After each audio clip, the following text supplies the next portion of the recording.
My name is MaryBeth Wohlrabe. I'm the Positive Youth Development Educator in Outagamie County. I am also a county fair judge. So one of the things that I love, or one of the quotes that I love to hear and listen to over and over again to help me to know why photography is so important, is this quote from Dorothea Lange. And if you're not familiar with her, I would suggest looking her up because she's got some really awesome photography way back in the day. But the quote goes like this: "The camera is an instrument that teaches people how to see without a camera." Again, the camera is an instrument that teaches people how to see without a camera. So when we look at photos and what really makes a good photo great, or maybe what makes a photo the best of show type of a photo, I think it's really important to remember that photography is an art, and each artist has their own niche, their own design. But there are some things as a county fair judge that I'm looking for in what makes a really great photo, one that maybe is set apart from the rest in the show. So that's kind of what we're basing this off of. So looking at the criteria, a lot of our county fairs or other photo exhibitions or photo competitions are going to have some of the following criteria. So they're going to be judged on composition, which is exactly what we're going to begin talking about today.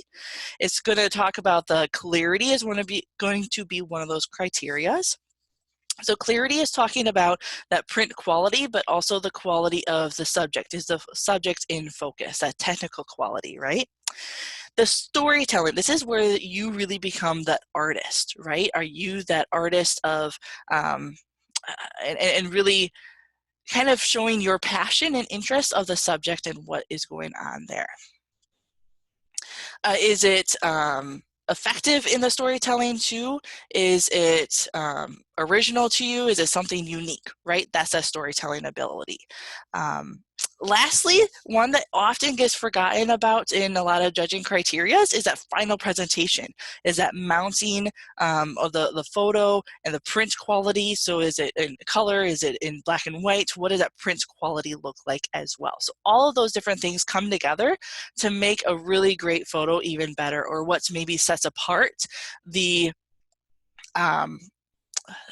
maybe a blue ribbon photo compared to a red ribbon photo. So there are lots of different elements that go into photography, and there's so many, it becomes a little overwhelming. But if we think about the contrast and the brightness and the color and the negative space and all of these different things come together to make a great photo and really start to define that visually appealing photo. So let's narrow down all of these different elements down into 5. A lot easier to remember a handful of them, right?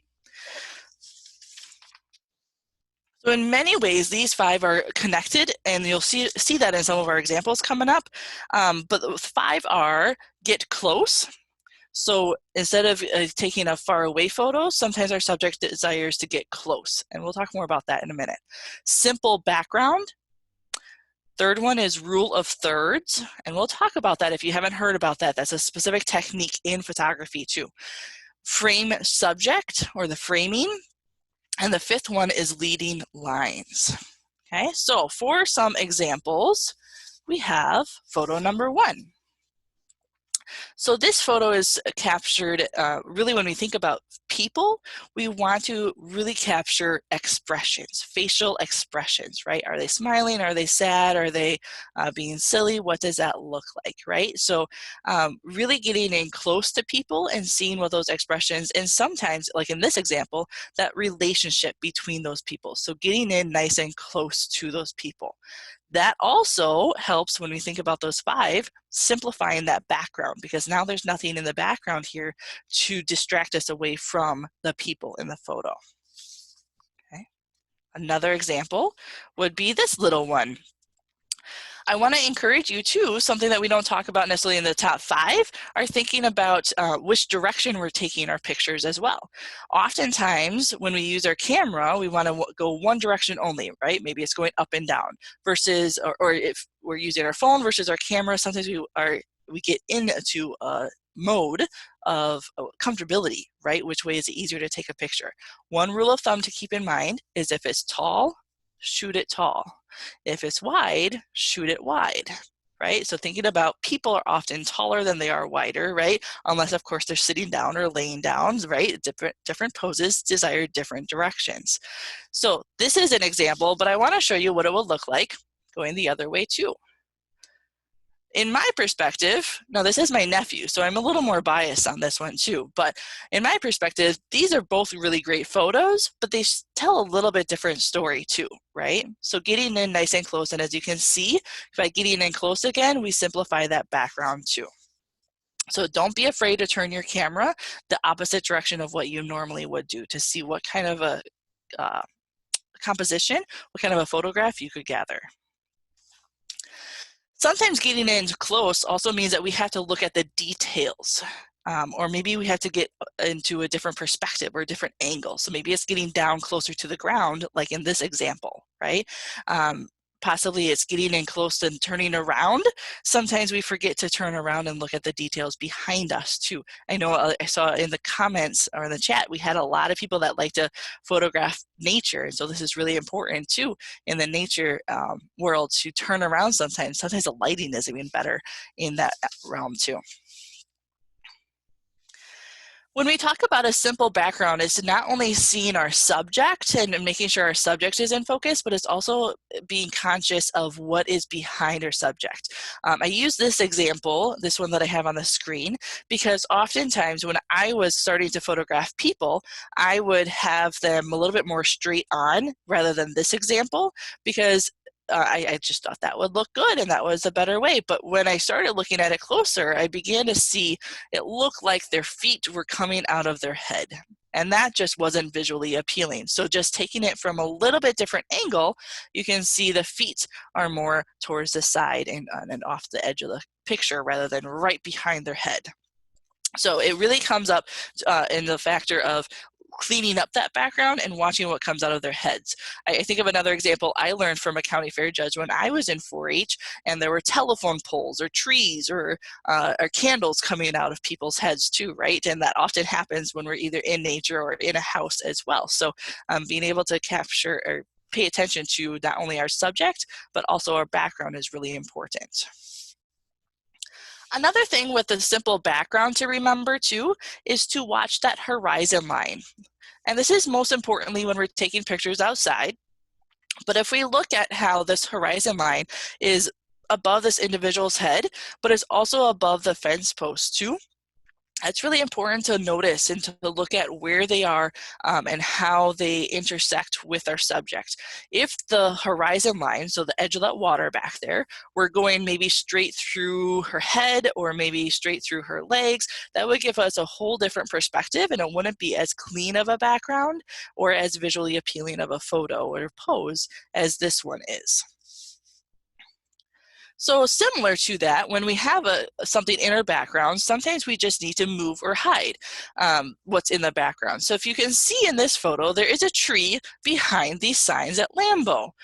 And I would love to know, and I know this is harder to do on a Zoom, but if we look at picture number 1 versus picture number 2, do you see the difference?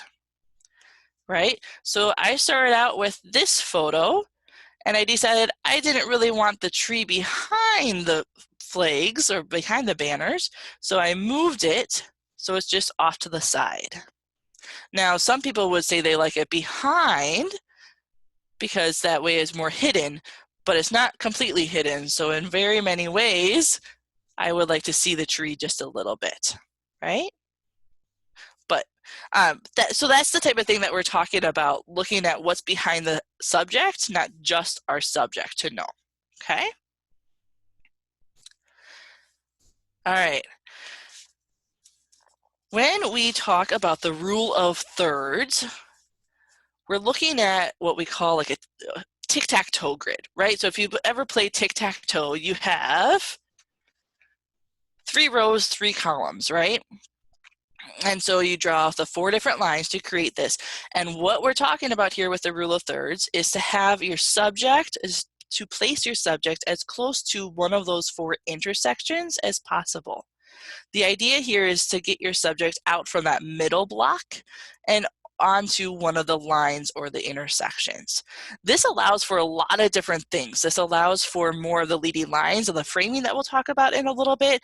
It also allows for that negative space or the filled space. It's just, if you look at a lot of professional photos, but not just photos, but artists as well, you'll see that this is very common in all art, is to be able to place that subject off of the center of the photo. Now, there are some times, I will say, as a county fair judge, there are some times this rule can be broken and your photo will look great.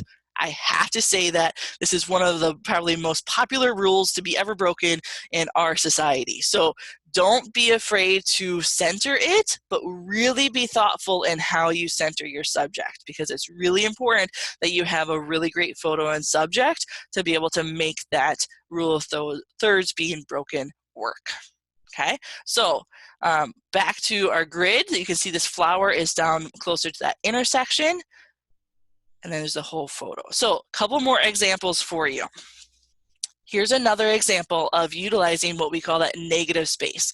So there's nothing on that right half of the picture, which is really important for both people and animals when you think about anything with eyes. Okay, so maybe not potatoes, but when you think about anything with eyes like people and animals, you want them to look around and through the picture rather than right off the picture. So in this example, you can see that this individual can look through, and rather than her head being right close to the edge of the photo. Okay. Here's another example of that rule of thirds and having that horizon line down closer to that bottom third rather than straight in the middle. This is really important. I know I've seen this a lot in sunsets or sunrise pictures, or even when we're looking at landscapes as a whole, kind of like this photo, being able to offset where that horizon line is going to help create a little bit more of a appealing photo. It helps, especially if you're doing like a sunset or sunrise, if you have a lot of sky, to have some detail in clouds or something like that, just kind of an off note. So that was really talking about the rule of thirds. Here we're going to show this picture again because it's a great example of framing as well. Framing, talking about these 2 poles that are really framing up our subject and really bringing our eyes right to her, rather than kind of trying to figure out what we're looking at in the photo. Framing allows for framing, kind of think about a picture frame, right? Picture frame kind of accents the photo itself. Framing in a photo also does that. So if we can utilize, maybe it's poles like this, maybe it's a tree, maybe it's, there's a lot of different examples you can use for framing. I think about, for those that you like that are on a farm or have access to a farm, think about windows or barn doors, or even the fence posts can also act as framing as well. Those in the city, city lights can also work as framing, and we'll talk about that because framing can also be leading lines depending on what the framing unit is. So another example of framing, now this one is not following that horizon line. That horizon line is pretty much in the center there. I will admit that one. But if we look at the elements that are going into this photo, right? We have a nice sailboat that isn't behind one of the bars, is being framed within the bars of the fence, right? Same thing with the lighthouse out there too. Now we're getting a little away with the horizon line, mainly because we have a foreground of rocks and a upper ground, I'm going to call it, right? The top of the photo has another bar across from it. So if we look at the symmetry, that helps us out as well. Okay, a great example of the leading lines and the framing comes to here. When we think about the trails, right, we can use trees as framing and leading lines depending on what that looks like. But they aren't always the same. I just want to emphasize that. For example, this one doesn't have a lot of framing, but it definitely has some leading lines to it. It's really talking about or looking at the lines that are all leading you right to the headlight, but you still get a glimpse of the Alice Chalmers in kind of the background there, right? So being able to utilize those lines. It doesn't need to take a lot of lines. Sometimes it just takes 1 or 2 or 3 to lead you right to the subject. And sometimes lines have to be created and other times lines happen, right? So being able to sometimes time it just right and compose your photo just right to create that line. Now this is one of those times I've heard a lot of people, especially those in the uh, in our area, I'm going to call our Northeast Wisconsin area, but a lot of people who go to EAA in Oshkosh, right, get a lot of photos like this. What does this look like? And what is the best way to photograph airplanes? My personal perspective would be something like this. There's lots of details that we can capture with the planes on the ground, but if we're looking at the air show itself, capturing that stream, right? Capturing that line that the plane is coming from. This would be one of those examples where you could break, like what I was talking about, the eyes of the person or the animal leading off the picture. What is your line here, right? Your line is that stream. So do you want to showcase the line, or do you want to showcase the plane and allow the plane more room to travel through the photo? That's, again, a personal perspective. Okay. Let's see. So I wanted to show this last because I didn't think it was appropriate to do it first, only because I really wanted to emphasize the 5 rules to begin with, but I want to showcase something that I captured, and all of these photos are ones that I have captured, but something I captured just over 2 years ago or so. I was up in Duluth, Superior area, and I saw this lighthouse. My husband and I were walking around and I captured this photo first. And I thought to myself, gosh, that's a really neat photo, or a really neat lighthouse. I'm going to capture that. So I took this photo first and I looked at the back of my camera. Thank goodness for digital age that I can do that. And I said, I wonder if there's a better shot. That tree really wasn't what I was thinking it would look like.